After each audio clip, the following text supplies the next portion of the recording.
किसी को राम प्रिय है, किसी को सीता राम, सबका अलग अलग। तो फिर ये कैसे हो सकता है? इसलिए भजन का बिल्कुल गलत हो जाएगा, झूठा हो जाएगा तब जब आप लोगों को इस तरह से सुनाए, इस तरह से सब भगति गुरु का भगत करे, सब भगति गुरु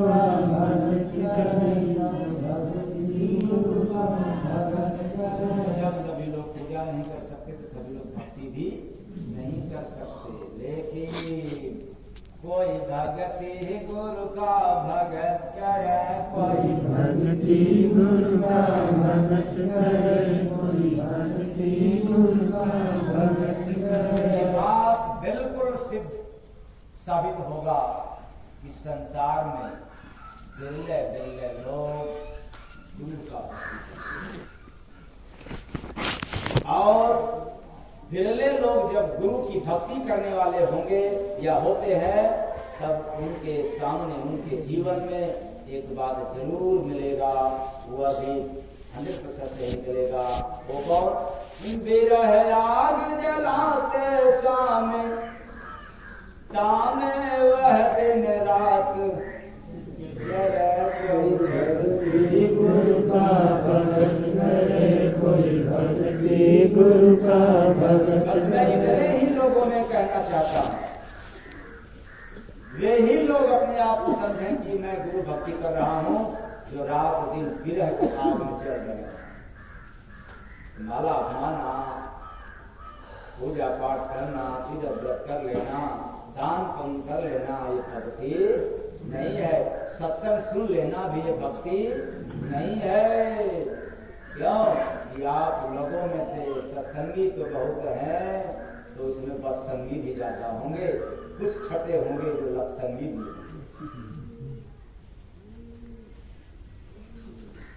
सब सब नहीं है सत्संग। वो विरह, वो तड़प होनी चाहिए, सत्संग नहीं सुन पाता। चलो किसी साधन से सुन लिया जाए, लेटेस्ट ताजा ताजा। वैसे तो आजकल आधुनिकरण में तमाम आधुनिकता है, तमाम उपकरण आ गई है।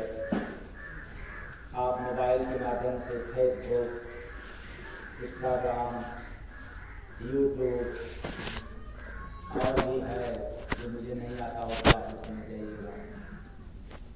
टीवी के माध्यम से, नए चैनलों के माध्यम से आप सुन तो लेते हैं, वो अच्छी बात है।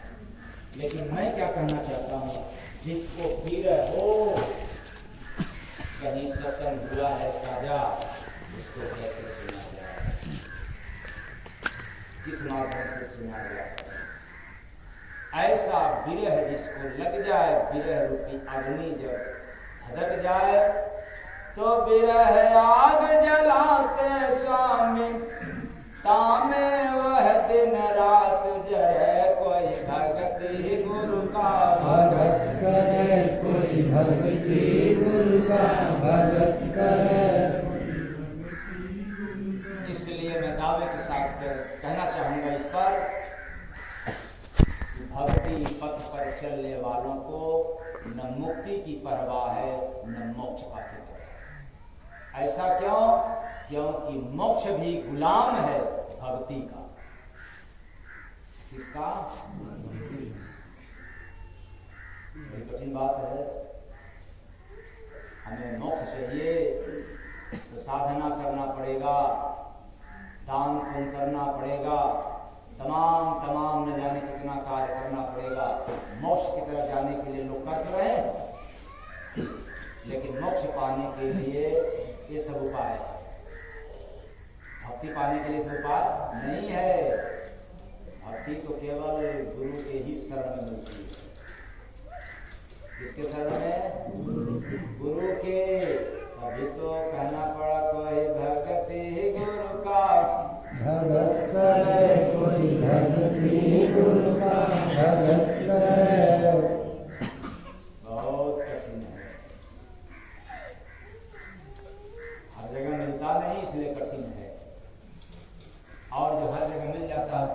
तो आसान है, सरल है।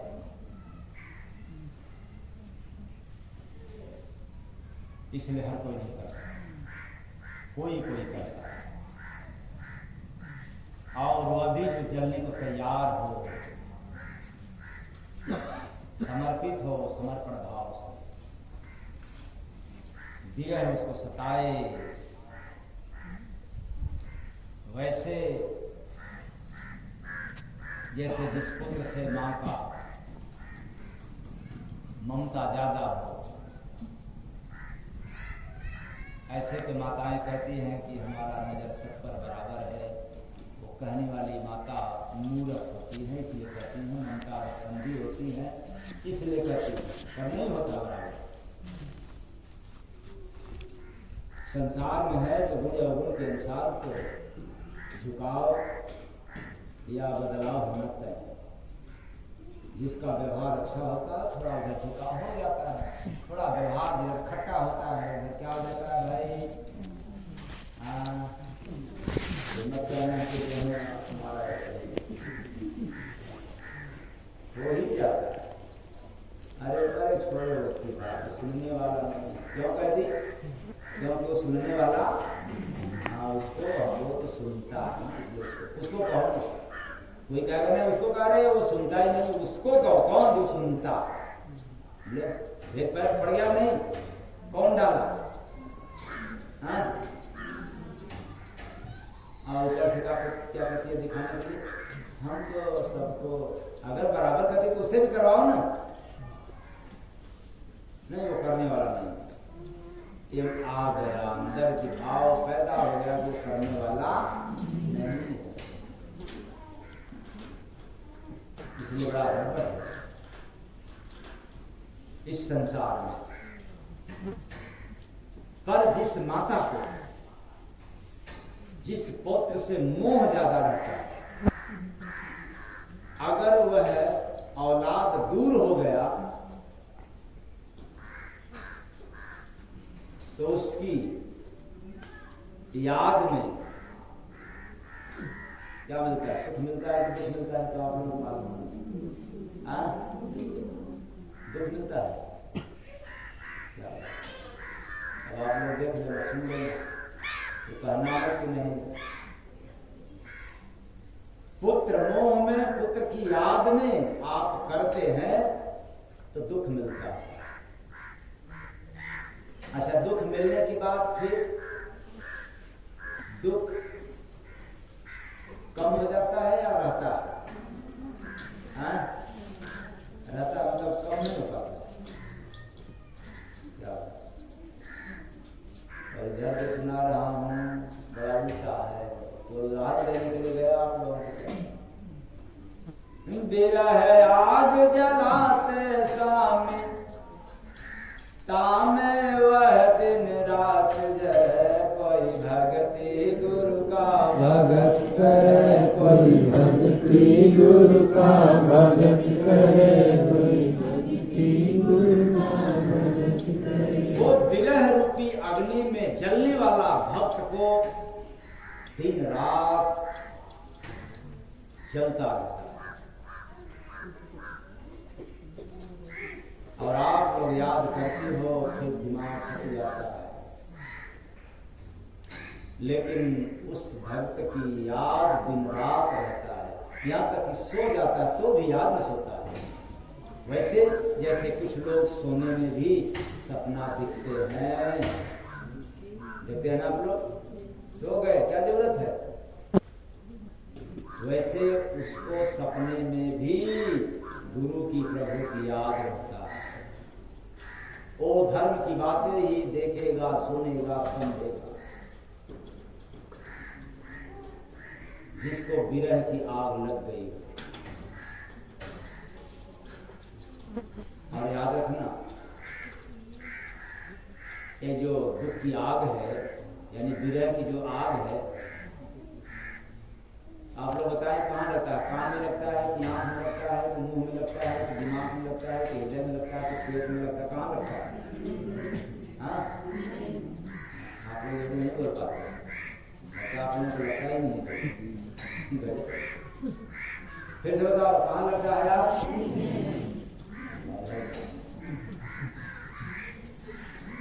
तो आग जो है हृदय में लगता है, हृदय में लगता है। अब मैं आप लोगों से पूछना चाहता हूँ, भगवान कहाँ रहता है? हृदय में रहता है, इसलिए याद रखना। विरह आग जलाते स्वामी, तामे वह दिन रात जरे कोई। भगत करे कोई भक्ति गुरु का भगत करे। बहुत सिंपल सूत्र भी है, न समझें तो इतना कठिन है कि फिर पूछो मत, आप खड़े हो जाएंगे। भैया ऐसी भक्ति करने की कोई आवश्यकता नहीं है। इसमें एक अगरबत्ती भी नहीं घुमाना है भक्ति। इतना ही आपके हृदय में ये विरह पैदा होगा गुरु की याद में, प्रभु की याद में, तो आप में निखार होता जाएगा, आपकी चमक सोने जैसा बढ़ता जाएगा कि उसको जितना तपाएंगे, बल्कि जितना ही लिक्विड एक बार हो जाएगा, फिर जब सोना बनेगा तो एकदम चमकता हुआ। ऐसे ही हम लोगों के पास है। जब हृदय में आग लग जाए विरह की, तो जितना भी कुसंग है, कुसंगत है, सब भस्म हो जाएगा, मिट जाएगा। फिर आप बचेंगे। आप कौन है? देह वाले नहीं, आप हैं जो देह के अंदर है, आत्मा। अब आत्मा के संग जितना भी विकार है वो सब जल गया, क्योंकि आग लगी है, दिन रात लगा है आग, कोई बच भी नहीं पाएगा, कितना भी बचेगा। अगर दूर भी है तो उसको एक दिन आग जो है क्या कर देगी? जैसे दूर से आग जल रहा और निरंतर जल रहा और हम लोग बैठे कुछ दूर पर, तो उसका असर आएगा कि नहीं आएगा? आएगा। और जब दिन रात आएगा तब क्या करेगा? फायदा करेगा कि नुकसान? चलो साल भर में आपको 2-3 महीना फायदा करेगा, बता दूं कब? आपको जान देगा।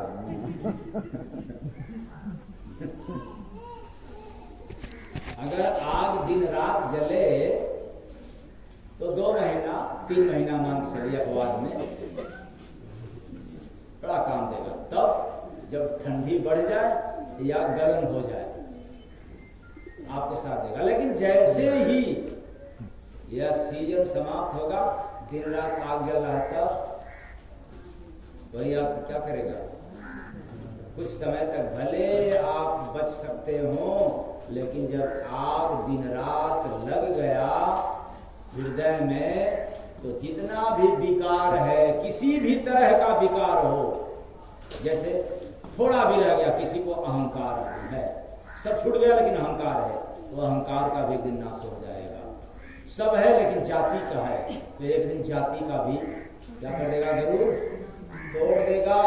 तो एक दिन अभी कुछ नहीं, सब चला गया लेकिन रूप का है, तो आगे चल करके रूप का भी क्या हो जाएगा? हाँ, सब चला गया लेकिन मान लिया जाए कि वही पद का है, तो पद का भी जरूर क्या हो जाएगा? समाप्त कर देगा। ज्ञान है, ज्ञान का गरुड़ है, तो एक दिन ज्ञान भी क्या हो जाएगा? सब खत्म हो जाएगा। विरह की लगते, उस विरह रूपी आग में इतनी क्षमता है, इतनी ताकत है कि सोना को भी पिघला देता है। तो फिर बताओ आत्मा क्यों नहीं पिघली? एक दिन आत्मा को भी विरह में पिघल जाना है और इस कदर भूल जाना है कि विरह और आत्मा एकदम खुल जाते हैं, प्रेम पैदा, और उसी प्रेम में भगवान को जीतना पड़ता है, भगवान को भी बंधना पड़ता है। इसलिए मैं कहता हूँ सभी लोगों को इस संसार में जितने चेतन प्राणी हैं, साधु सन्यासी संत महात्माओं तक, और सारे संत लोगों ने भी यही बात कहा है कि अगर इस संसार में चलना है तो बेशक चलें, लेकिन एक मार्ग जरूर चुन लेना अपने जीवन के लिए, जिंदगी के लिए। वह क्या है? भक्ति के मार्ग पर चलिए। इस मार्ग पर, भक्ति के मार्ग पर जरूर चलना, क्योंकि भक्ति का मार्ग बड़ा ही अनोखा, बहुत ही अनोखा है। क्योंकि भक्ति का जो मार्ग होता है, इसमें आनंद ही आनंद है, इसमें सुख भी नहीं, आनंद है। जहां सुख है वहां दुख भी मिलेगा, जहां दुख है वहां पर सुख भी मिलेगा। तो ये घटने और बढ़ने वाला है, कभी यहाँ कभी वो, मिलने वाला है सुख और दुख। इसलिए भक्ति मार्ग पर जब चलोगे तो सुख ही नहीं मिलेगा, आपको आनंद मिलेगा। इसलिए इस मार्ग को आनंद वाला मार्ग भी कहा जा सकता है। और भक्ति के मार्ग पर जब आप चलेंगे तो फिर यह मार्ग उत्सव से भरा होता है, इसमें उत्सव ही उत्सव है। तो हम लोग कभी कभी उत्सव मनाते हैं, यही ना, कभी कभी, जैसे कभी होली का, तो कभी दीपावली का, तो देवियाँ कभी जो है छठ का भी, यही ना, कभी तुलसी पूजन का भी, कि आज माई को दुल्हन बनाएंगे और भले दुल्हा नहीं आए लेकिन पूरी मिठाई तो आज खाने को मिलेगा ही, तो वो उत्सव है। तो हम लोग कभी कभी उत्सव मनाते हैं, लेकिन भक्ति का जो मार्ग है इसमें तो रोज उत्सव, मतलब कभी हताशा, कभी उदासा, कभी निराशा रहता ही नहीं है। ये भक्ति के मार्ग है। इसका मतलब नहीं है कि आपको दुख नहीं मिलेगा, दुख रहेगा, लेकिन इतना भी दुख नहीं रहेगा कि आपको रुला दे। आप भक्ति पथ पर चल रहे हो तो आप रोगे, लेकिन गुरु की याद में रोगे, दुख की याद नहीं। इसलिए मैं कभी कहा था, याद आ रहा है, जिसको गुरु के, प्रभु के याद में रोना आ गया, वो तो हर समय हंसता है, कहाँ रोता है।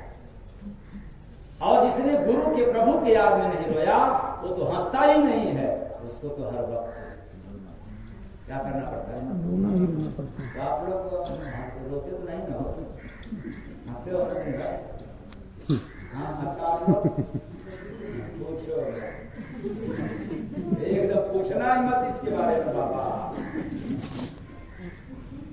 याद रख लेना सूत्र को, क्योंकि पता नहीं फिर कभी कब निकलेगा, कब नहीं निकलेगा।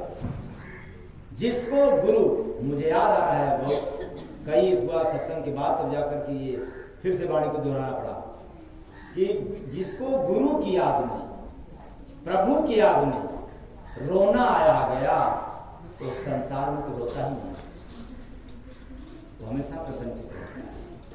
और ठीक उल्टा इसका है कि जिसको गुरु और प्रभु की याद में रोना नहीं आया, वो कभी हंसता ही नहीं, उसको तो हरदम रोना ही रोना। तो अब बताएं, मुस्कुराता हुआ चेहरा पसंद है कि रोता हुआ? हाँ, अच्छा, फोटो आप लोग जो अपना निकलवाते हो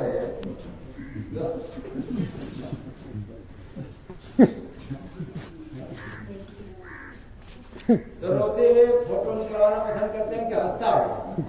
माँ, अच्छा गलत बात नहीं हुआ। मान लिया जाए कि, अच्छा बच्चों पे ही लिया जाए, बच्चे आज फेल हो गए, कोई बच्चा फेल हो गया, उसको आज फोटो निकलवाना, क्या करेगा? रोता हुआ निकलवाएगा कि हंसता? फोटो खिंचवाने ले जाएगा तो फिर रोता हुआ, रास्ते भर रोए, लेकिन जब वहां बैठेगा तब हंसने का नाटक है।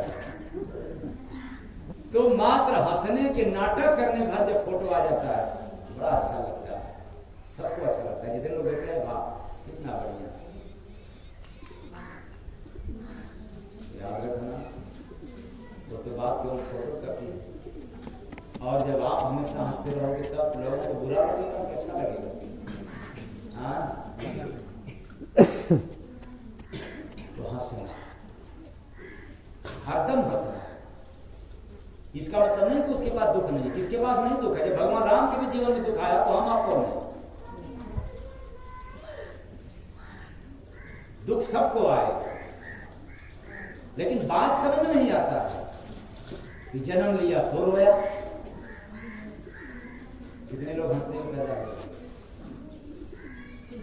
कोई कहानी बताता है क्या? मैं बताता, आप लोग किसी को देखिए बताओ, हाँ हंसते हुए पैदा हुए, रोते हुए। ठीक, आप लोगों ने कभी सुना था क्या कि कोई हंसते हुए पैदा हुआ? रोते पैदा हुआ, रोते। चलो ठीक। अच्छा, मरते हुए आप लोग मरते समय हंसते हुए देखते हैं कि रोते समय?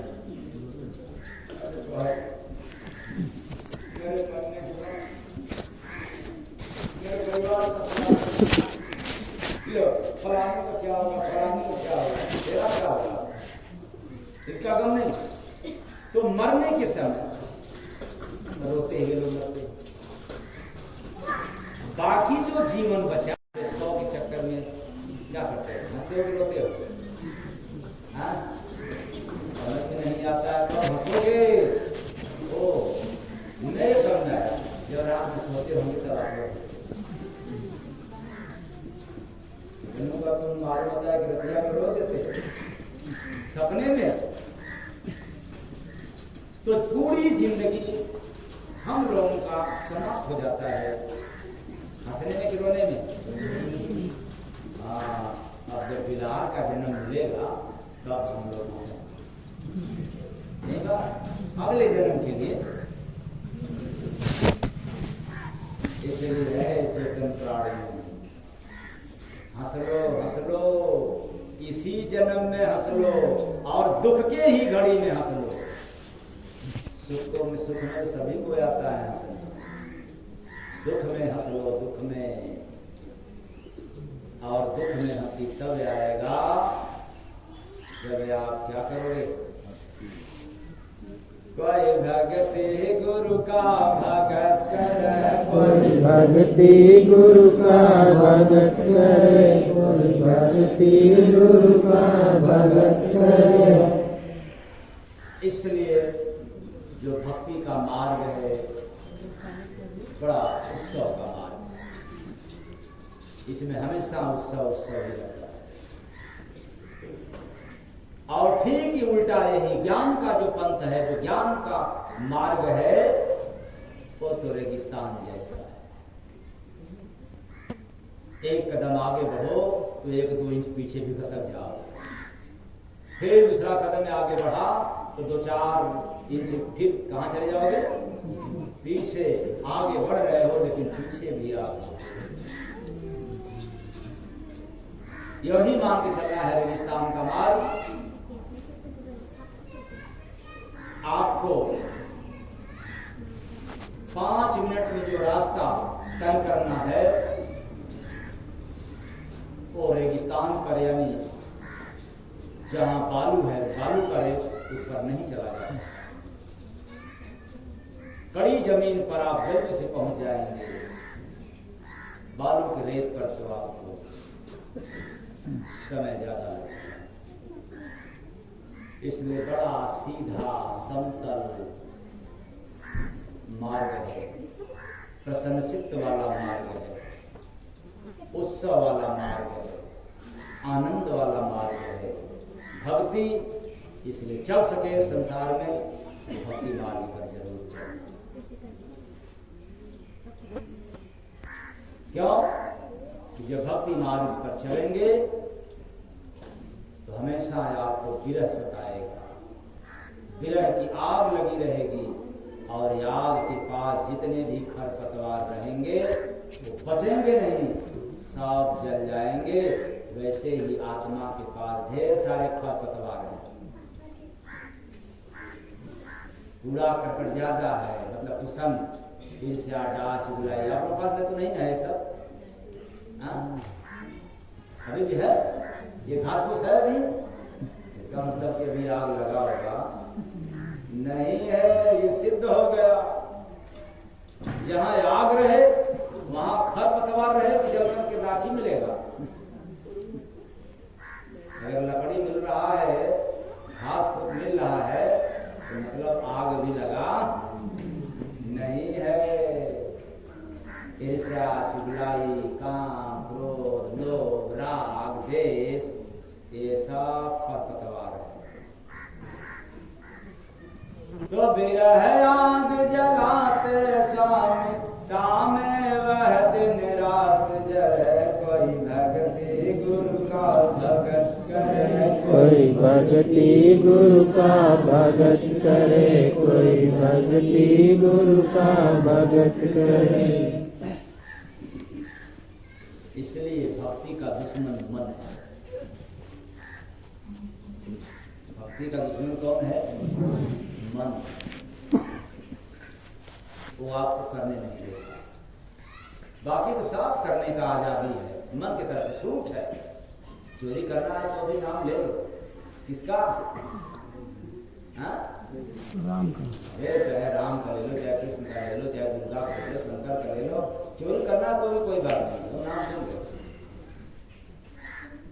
भाई भगवान की हमारा सफर हो जाए, लेकिन चोरी कर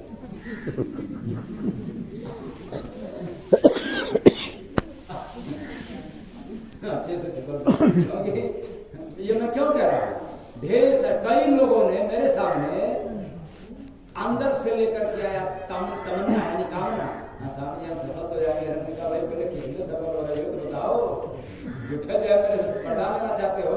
हाँ हाँ जाओ, सफल हो जाओगे। पता चला कि कुछ करना था और कर लिया कुछ। पहले बताओ ना किस कामना में सफल। अरे केवल आशीर्वाद, हमने कहा था आशीर्वाद थोड़ा मिलेगा।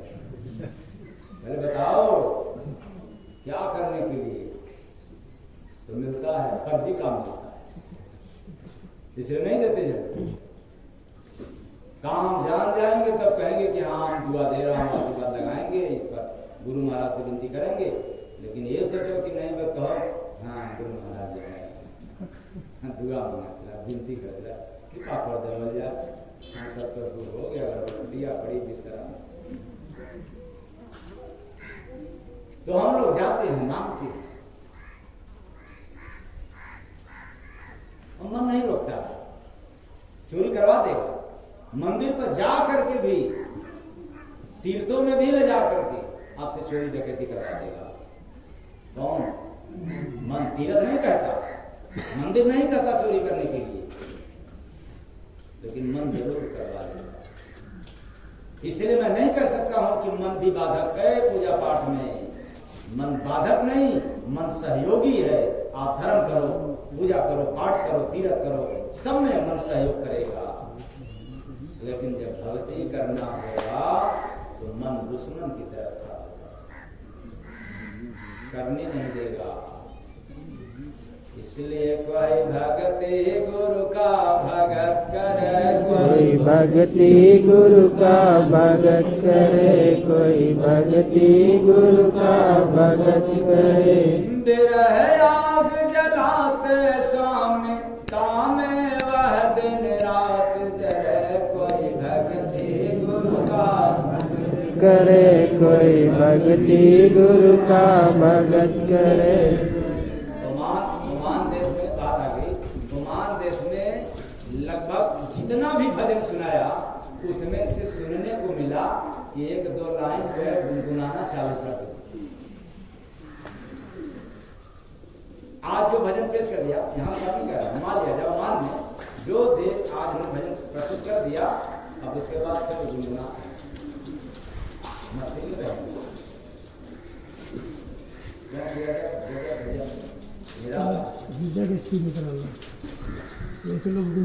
हाँ एकदम इसमें जाकर तो विरह आग जलाते स्वामी, तामे वह दिन रात है। जो विरह की आग होती है वो कभी बुझती नहीं, बस एक बार लग जानी चाहिए। शर्त है एक बार लगे, बाहर की आग लग गया तो बुझ भी जाएगा, फिर लगेगा, बुझ जाएगा। लेकिन जब भक्त के हृदय में आग लग जाए तो ताउम्र उधड़ता है, ऐसी आग है। इसलिए सबके हृदय में आग वो तो साधक के अंदर, गुरु के पास। तो मनुआ भटके जगत में, कहाँ भटके? मनुआ भटके जगत में, भीतर घट में राम। मान लिया जाए कि हम लोग बाहर में राम को खोज रहे हैं, लेकिन वो तो है कहाँ? कण में, हर जगह। तो जब हर जगह है तो भीतर भी। पर याद रखना, मन बाहर है, भीतर नहीं। इसलिए वो बाहर भटकाता है। इतना बड़ा दुश्मन है। भीतर राम है, बाहर मन है, क्योंकि संसार में मन का राज चलता है। इसलिए हम सब मन के गुलाम हैं, मन के वशीभूत हैं। और अंदर राम, मनुआ भटके जगत में, भीतर घट में राम। जुड़कर अपनी रूह से, किसे जुड़ने की बात हो रही है? गुरु। रूह यानी अपने जीव से, अपनी आत्मा से, कि जुड़कर अपनी रूह से मिलता है विश्राम। जब आप अपनी आत्मा से जुड़ोगे, मिलोगे, तो फिर आपको बहुत सुकून मिलेगा, विश्राम मिलेगा, शांति मिलेगा। और बाहर वालों से मिलोगे, जुड़ोगे, तो काम करना होगा। क्या करना होगा? काम। तो आप बाहर वाला काम करते हो, भीतर वाला काम नहीं करते। पर हनुमान सरीखे भक्त भीतर वाला काम कर गए, विश्राम लेने वाला काम। राम का काम किए बिन मोह कहाँ विश्राम। राम अंदर, और राम का अंदर काम क्या है? ये श्वासा कौन चला रहा है? प्रभु ही तो चला रहे हैं। इनके सिवा कौन है इसमें चलाने वाला?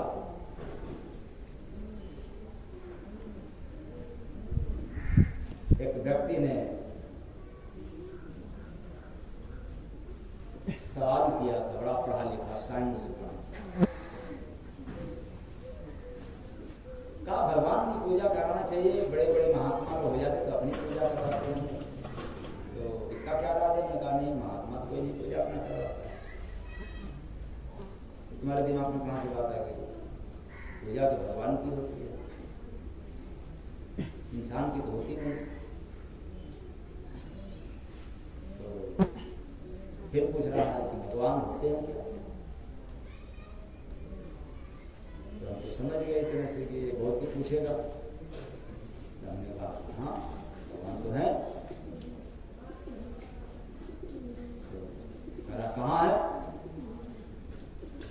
हमने कहा कि जहाँ हो उसी जगह है।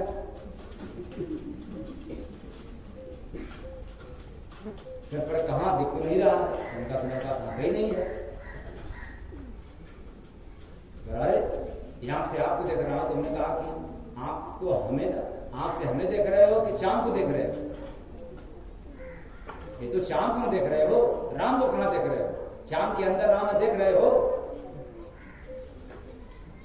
कहा आप बात फंसाने वाली कर रहे थे। हमने कहा तू कौन सी बात कर रहे हो? तुम निकालने वाली बात कर रहे हो। मैं तुम्हारे दिमाग में ज्ञान का कचरा भरा हुआ है। विज्ञान का 2 सूत्र याद हो गया। तुम्हें पता है विज्ञान कौन खोजा है? बताओ कौन विज्ञानी कैसा था जो विज्ञान को खोजा है? चले हो विज्ञान को मानने के लिए। पता है जहाँ विज्ञान का वहां से अध्यात्म शुरू है। हमारे भीतर श्वास चल रही है। हाँ चल रही है। कौन चला रहा है? हाँ प्रकृति। तुमने कहा प्रकृति को कौन पैदा किया? कौन बनाया प्रकृति को? बताओ।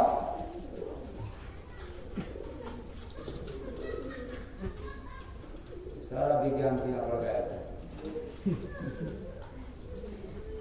हमने कहा एक भी वैज्ञानिक का नाम बताओ, प्रकृति को कौन बनाया है? बताओ पेड़ को कौन बनाया है? हालत खराब। तो नास्तिक मिलते वो कहते हैं कि क्या अंदर जाए? भगवान तो मंदिर में है, मस्जिद में है, यहाँ है, वहां है। अंदर क्या है? तो अंदर ऐसे हम लोग समझते जैसे पाइप लगा हो सांस लेने का। यही बात है। वो पाइप द्वारा श्वास निकल रही है, पाइप द्वारा फिर श्वास जा रही है। उनको क्या पता है कि नहीं जो श्वास ले रहे हैं तो नाड़ियाँ एक से एक बढ़ करके एक में गुथी है आपस में, कितना मुड़ा हुआ है, कितना गिरा हुआ है, न जाने कितने मोड़े हैं उसमें, वो मुड़ मुड़ करके तो श्वास जाकर की बात नहीं होता। और हम सोचते हैं मुंह बातें हैं, नाक है आराम से बढ़िया इतनी रचना है।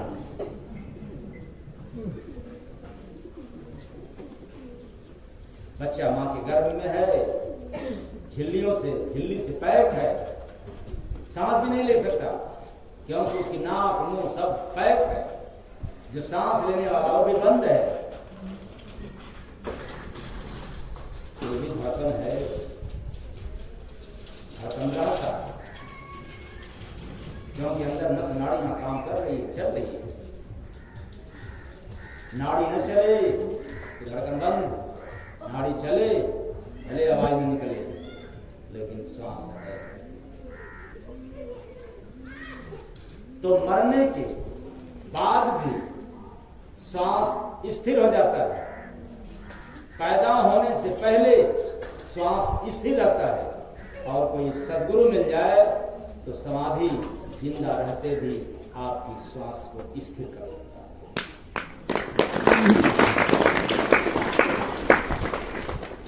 श्वास स्थिर होता है, इसी को समाधिस्थ कहते हैं, इसी में विश्राम होता है, काम तो श्वास करता है। इसलिए आत्मा से जुड़ जाएंगे, अपने अंदर जुड़ जाएंगे, मिल जाएंगे तो आपको विश्राम होगा, पूर्णतः आराम मिलेगा। इतना एनर्जी युक्त रहेंगे कि जो भी आपको काम करना है आप करते रहेंगे, थकान नहीं। ऐसी शक्ति है, इसलिए फिर ध्यान रखें, जब अगर आपको मानव चोला मिला ही है, संसार में चलना ही है इधर उधर, तो चलो, लेकिन भक्ति मार्ग पर चलो। ये हर मायने में लाभकारी है। नौकरी से लेकर के पद प्रतिष्ठा और ज्ञान डिग्री सब में सहयोग है। इसलिए चलो, पहले हम भक्ति मार्ग पर चलेंगे, उसके बाद फिर भक्ति की गहराई में डूबे। तो हो गई रे, हो गई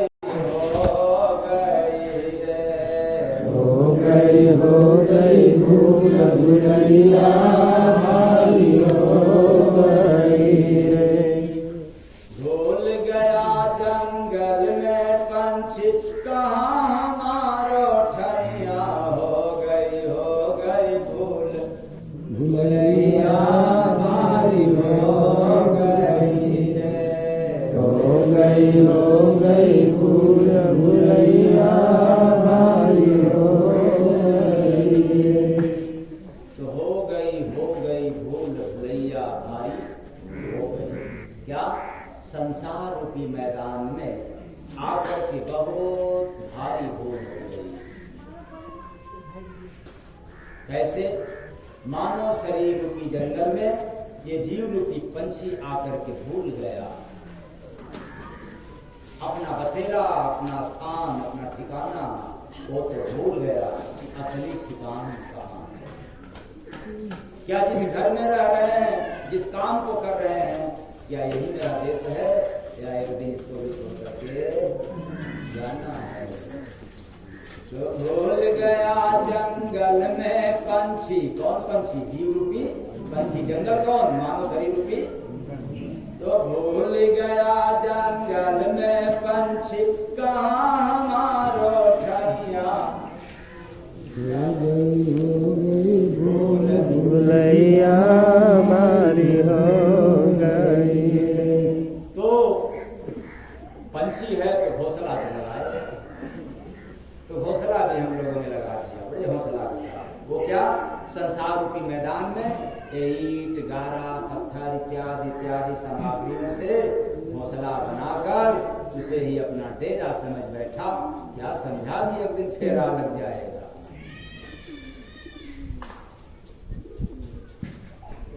मिट्टी चुन चुन महल बनाया, और लोग कहें घर मेरा मेरा, ना घर तेरा ना घर मेरा, चिड़िया रहें भूल जाते। इसलिए हो गई भूल भुलैया, भारी हो गई रे, हो गई भूल भुलैया, भारी हो गई रे। ऐसा एक खिलाड़ी देखा सबको वही हराया, ऐसा एक खिलाड़ी देखा सबको वही हराया। बड़ा कठिन बात है, उल्टी बात है। एक खिलाड़ी को सबको हरा दे तो नहीं समझ आ रहा। क्रिकेट खेलना होगा तो कितने टीम चाहिए? कितना चाहिए? 11 चाहिए। बास्केटबॉल चाहिए तो, बैडमिंटन चाहिए, उसमें भी समझ में नहीं आता। और दौड़ चाहिए तो भी अपने रेस में, चाहे 100 मीटर में, 200 मीटर में, 1 किलोमीटर में, 5 किलोमीटर मैराथन दौड़ में, अकेले एक क्षण। लेकिन यहाँ तो क्या सुनाई पड़ रहा आप लोगों को? ऐसा एक खिलाड़ी देखा सबको वही हराया, ऐसा एक खिलाड़ी देखा सबको वही हराया। तो यह मानव शरीर रूपी जंगल में हमने एक ऐसे खिलाड़ी को पाया, ऐसे खिलाड़ी को देखा जो मन रूपी खिलाड़ी है। कौन खिलाड़ी? मन रूपी ऐसा खिलाड़ी को देखा जो सभी जीव रूपी पंछियों को दुख सुख, सभी पंछियों को, सभी आत्माओं को कैसे फंसाया? दुख सुख रूपी खेल में फंसा करके हरा देता है। यानी दुख भी मिला तो मन को और सुख भी मिला तो, इसलिए भक्ति मार्ग पर जरूर चलना, ये दुख सुख से पार हो जाएगी। जब तक दुख सुख का लगा रहेगा आस, तब तक मन की गिरफ्त में हो, मन के चंगुल में हो आप, कभी भी आपको शांति नहीं मिल सकती। आया दुख आने दो, लेकिन हंसना क्यों बंद करो? आपको हम लोग कहते हैं इतना दुख आ गया है कि हंसिए नहीं आ रही, तो रुलाई कैसे आ रही? अरे चलो दुख आ गया तो हंसी आ गई, और जब दुख चला गया तब 99 में फंसी, उससे भी नहीं बचा। तो दुख सुख रूपी खेल में फंसा करके हरा देता है। बिन पानी का डुबा दिया रेत में देखा नैया, हो गई भूल भुलैया, भारी हो गई रे, हो गई भूल भुलैया, भारी हो गई रे। ये तो बड़ा कठिन बात है।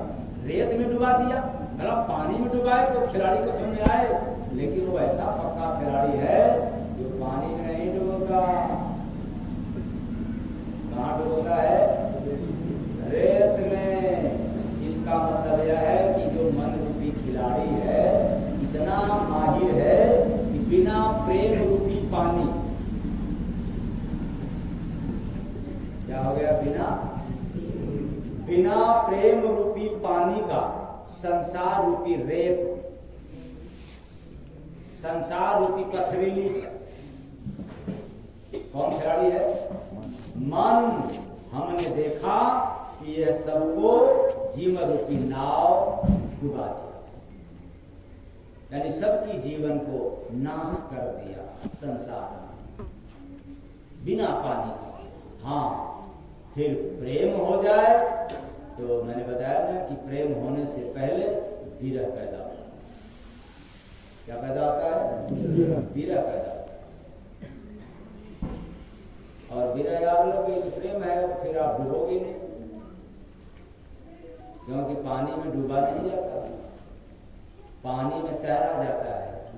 अब जिसको तैरने नहीं आता है वो बिना प्रेम रूपी पानी का संसार रूपी रेत में जीवन रूपी नौका लेकर श्री राम नाम सत्य हो जाता है। तो ऐसा मैंने सूरज देखा रात में भाई उगता। ऐसा एक सूरज देखा रात में भाई उगता। आप लोगों ने देखा, मैं चाँद की बात नहीं कर रहा हूँ, मैं चंद्रमा नहीं जा रहा, चंदा मामा की बात नहीं कहा, सूरज की बात कहा। वो रात में ही उगता है। बात उल्टी है सुनने में, लेकिन समझने के बाद फिर बात बिल्कुल सीधा हो जाता है। वो क्या, ज्ञान रूपी सूरज ये अज्ञान रूपी रात में, यानी माया रूपी रात में ही उगता है। सबके पास ज्ञान है लेकिन माया जरूर अंधेरी रात, इतना भी ज्ञान नहीं है कि माया से मुक्त हो जाए। वो सोचते हैं माला जपेंगे तब माया से मुक्त होंगे, और माला जपने वाले कभी भी माया से मुक्ति नहीं पाए। इस बात को याद कर लेना। ये जितने पंडा पुजारी हैं, हवन यज्ञ करने वाले, ये माया से मुक्त कभी नहीं हो सकते, क्योंकि लोगों के पास केवल ज्ञान ही हो सकता है, आत्मज्ञान नहीं होता। और आत्मज्ञान तब होता है जब हृदय में विरह की आग लग जाए, तब बचेगा केवल आत्मज्ञान। इसलिए हमने ऐसा भी सूरज को उगते हुए देखा।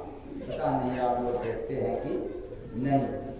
और मतलब ये जो ज्ञानी लोग होते हैं, बस तेरा मेरा अपना पराया यही तो ज्ञान सुनाते हैं ना, दूसरा भी सुनाते हैं, इसके सिवा नहीं। यही उनके पास ज्ञान।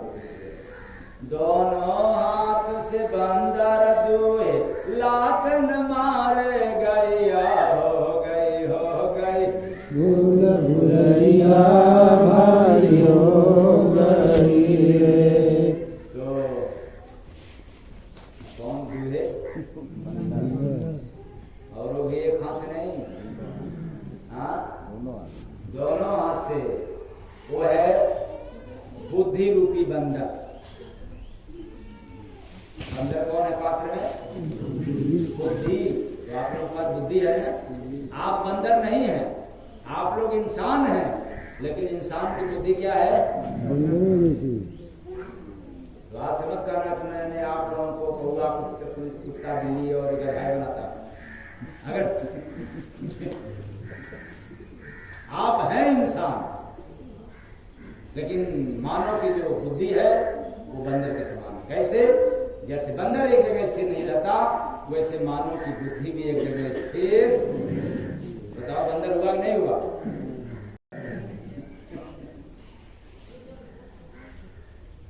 तो दोनों हाथ, पाप और पुण्य, ये दोनों हाथ है। और जीव रूपी गैया को अवसर रूपी दूध दूर है।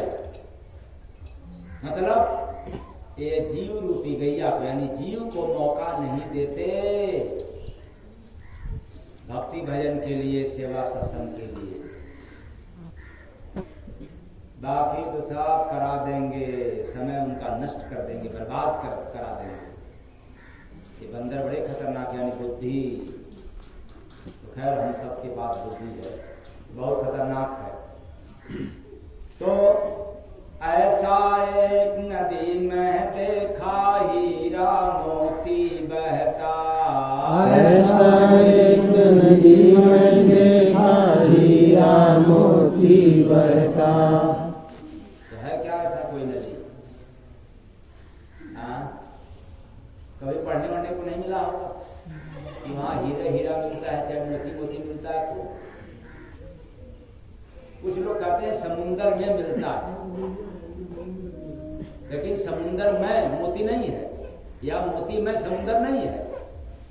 लेकिन यहाँ जो बात बतलाया जा रहा है वह ऐसा एक नदी में देखा हीरा मोती बहता।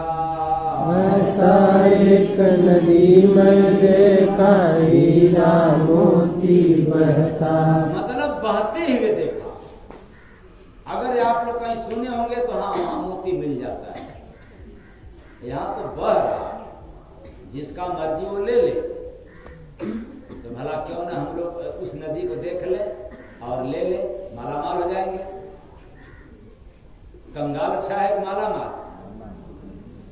लेकिन देखो ना लोग कंगाल से भागते, बंगाल तक चले जाते। पर कंगाल ही होने के लिए, माला माल होने के लिए तो जाते ही नहीं। और माला माल होना हो, बाहर की दौलत कमाते रहो, लेकिन अंदर वाला दौलत जिसके पास हो जाता है तो सोने में सुहागा है, माला माल। और वो है श्वास रूपी नदी। जैसे नदी पानी का बहाव निरंतर रहता है, कभी रुकता नहीं, उसी तरह से मानव के अंदर जो श्वास है तो नदी के समान दिन रात चलता है, तो कभी रुकने का नाम नहीं लेता। अगर रुक गया तो श्री राम नाम सत्य हो जाता है। इसलिए हमने मानव शरीर रूपी नदी में, जंगल में श्वास रूपी नदी को बहते हुए, पता नहीं आपको ने देखा भी नहीं, खैर कोई बात नहीं, न देख पाना तो आज से अनुभव तो करना कि अंदर से आ रही है श्वास बाहर, और बाहर से फिर श्वास जा रही है, इतना तो हो ही सकता है। लेकिन हमने देखा उसमें बहते नस नाड़ियों के माध्यम से घूमते घूमते घूमते ये निकल रहा है और फिर जा रहा है उसी तरह से। बड़ी अजीब घटना है वो नदी में। इसलिए हीरा और मोती, आनंद रूपी हीरा, जब आप श्वास रूपी नदी में गोता लगाओगे, तीर्थ करोगे, स्नान करोगे, तो आपको फिर तुरंत क्या मिलेगा? अनुभव रूपी हीरा और शब्द रूपी मोती। उसमें आवाज भी मिलेगा, नाद मिलेगा, बिन मांगे मिल जाता है। क्यों? तो बह रहा है, मांगो किससे? मिल जाता है। और वह धार जो है, वह धारा हमेशा बहता रहता है पानी के साथ, कभी रुकता नहीं। इसलिए वह जो अनुभव रूपी हीरा है, शब्द रूपी मोती है, वो भी दिन रात बह रहा है उसी के साथ, रुकने का नाम नहीं। पर बिना वस्त्र की भई ओ नारी, प्यार चावे सैया, हो गई भूल भुलैया, भारी हो गई रे, हो गई भूल भुलैया, भारी हो गई रे। एक बड़ा गड़बड़ है। वो क्या? उस नदी में जब स्नान होता है तो स्नान होते ही स्नान करने से पहले ही यह जीवन में घटना घट जाता है। वो क्या? कि बिना वस्त्र की भई नारी, फिर वह बदन बिल्कुल नग्न हो जाता है, उस पर कोई भी वस्त्र नहीं होता, निर्वस्त्र। और ऐसी नारी फिर भी एक लालसा जाग जाती है। वह क्या? ब्याह रचाए सैया। इस श्वास रूपी नदी में हमने देखा, स्नान करते समय ये जीव रूपी नारी शरीर रूपी कपड़ा उतार करके निर्वस्त्र हो जाती है, शरीर का कोई ज्ञान नहीं रहता। उसी को कहते हैं विदेह अवस्था। जब तक देह का ज्ञान है मुर्दा है, और देह का ज्ञान समाप्त होते ही विदेह यानी निर्वस्त्र, यह कपड़ा है आत्मा के, ये खोल है आत्मा के लिए, ये समाप्त हो जाता है। बिना खोल का, बिना कपड़ा का यह जीव हो जाता है। और इतना ही नहीं, प्रिय रूपी परमात्मा को अपना लेती है, वहां छोड़ती नहीं है, वो अपने आप को सरेंडर हो जाती है कि मैं आपकी हूं, आप मैं।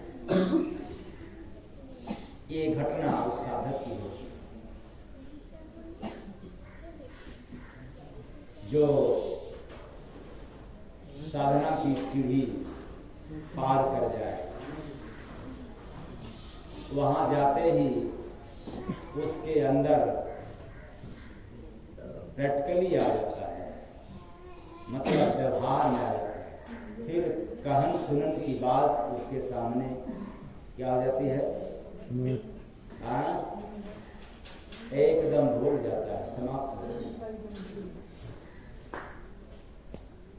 लेकिन यह जो अवस्था होती है वो श्वास रूपी नदी में स्नान करने पर ही होता है। जब तक स्नान नहीं किया कभी नहीं हो सकता, चाहे कितना भी आप पूजा करें, कितना भी पाठ करें, इससे कोई लेना देना।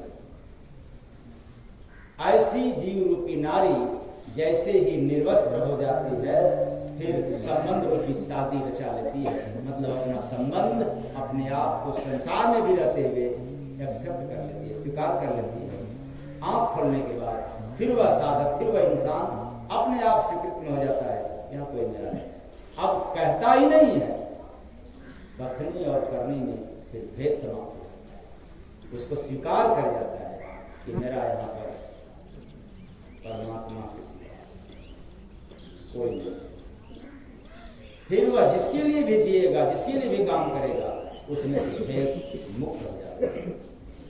और जब तक यह बोध होगा नहीं, तब तक भेद मिटने वाला नहीं होता।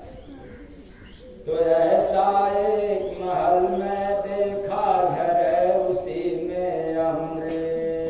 ऐसा एक महल में देखा घर, उसी में अमृत। तो वही बात मैंने बता दिया, भजन में था। क्या था विरह में? विरह रूपी झरना नैनों से हमेशा झरता है। लेकिन तब जब त्रिकुटी रूपी महल में जाएंगे, तब वो महल का नाम क्या है? त्रिकुटी। इसलिए ऐसा एक महल में देखा झर, उसी में अमृत। ऐसा एक महल में देखा झर, उसी में अमृत। जय गुरु बंदे उलटी बानी, बुझ लो सीधा भैया, हो गई भूल भुलैया, भारी हो गई रे। हो गई भूल भुलैया, भारी हो गई रे। ये बात उल्टी है, इसको सीधा समझने के लिए बताया। अंदर के श्वास रूपी नदी में जब आप गोता लगाओ, अनुभव रूपी हीरा, शरद रूपी मोती आपको मिलेगा, माला माल होते जाएंगे। और इतना ही नहीं, इस संसार में रहते हुए भी आपको यह महसूस हो जाएगा कि हम भगवान के हैं, यानी आप लोगों की भाषा में हम राम जी के राम जी। नहीं तो वही बात है